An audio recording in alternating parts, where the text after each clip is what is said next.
Lucinta Luna tak ada habis-habisnya berupaya untuk mempertahankan kecantikannya demi memiliki penampilan mbak artis Korea. Usai menjalani pemotongan leher guna menghilangkan suara laki-lakinya atau hodam, kini artis transgender itu akan menjalani operasi tulang ekor. Melalui akun Instagram pribadinya @lucintaluna_manjalita, selebgram bernama asli Muhammad Fattah ini meminta doa kepada para pengikutnya di media sosial. Bahkan, sebelum menjalani operasi, pelantun lagu Bobo di Mana itu harus puasa terlebih dahulu selama 12 jam. Sebelumnya, Ratu 9 Nyawa ini telah menjalankan operasi pemotongan leher. Tak tanggung-tanggung, ia bahkan mengejar hingga ke Busan, Korea Selatan demi memperindah bentuk fisiknya.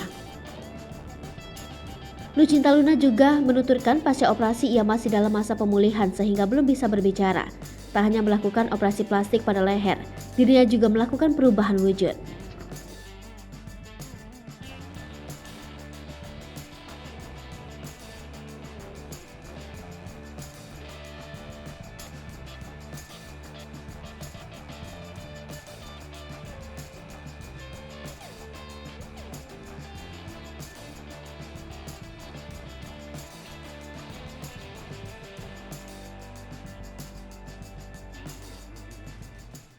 Hai pemirsa Sri Popo TV, jangan lupa komen, like, dan subscribe, serta tonton terus berita-berita terupdate lainnya ya.